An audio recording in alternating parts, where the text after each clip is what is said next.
আসসালামু আলাইকুম এভরিওয়ান, এশাস কালারি চ্যানেলে সবাইকে স্বাগতম জানাচ্ছি আজকের আমার এই মজাদার চিকেন রেসিপিটি দেখার জন্য। প্রথমেই নিয়ে নিব চিকেন, তার মধ্যে দিয়ে দিব 1/2 টেবিল চামচ আদা রসুন পেস্ট, তার মধ্যে দিয়ে দিব 2 টেবিল চামচ টক দই,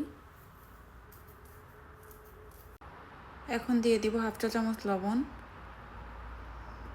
এখন দিয়ে দিব 1 টেবিল চামচ তান্দুরি মশলা, পাপরিকা লাল মরিচের গুঁড়া 1 টেবিল চামচ, এখন দিয়ে দিব 1 টেবিল চামচ সয়া সস এবং 1 টেবিল চামচ টমেটো কেচাপ।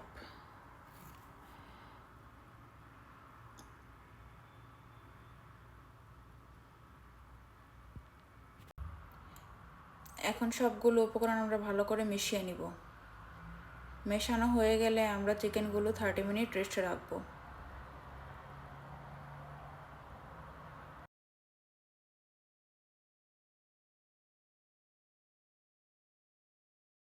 এখন প্যানের মধ্যে কিছুটা পরিমাণ তেল এবং 1 টেবিল চামচ বাটার দিয়ে দিব।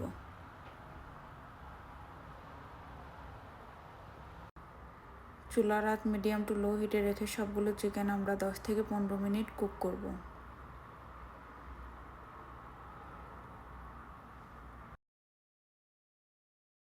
চিকেনের যে অবশিষ্ট মশলাগুলো ছিল সেগুলোর মধ্যে এখন আমরা কিছুটা পরিমাণ গাজর কুচি এবং পেঁয়াজ কুচি দিয়ে দিব। আপনারা চাইলে এর মধ্যে বিভিন্ন ধরনের বেল পেপারও ইউজ করতে পারেন। চিকেনটা এরকম ভাজা ভাজা হয়ে আসলে এখন এর মধ্যে আমরা গাজর কুচি আর পেঁয়াজ কুচিগুলো দিয়ে দিব।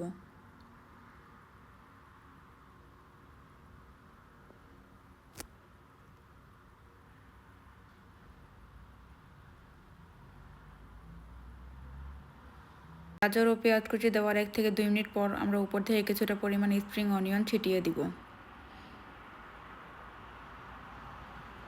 স্প্রিং অনিয়ন দেওয়ার সাথে সাথেই চিকেনগুলো নামিয়ে নিব।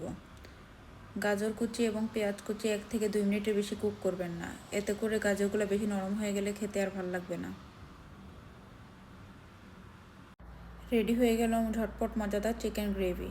এটা আপনারা সাদা ভাত, রুটি, পরোটা সব কিছুর সাথেই খেতে পারবেন। একবার হলেও ট্রাই করে দেখবেন এভাবে।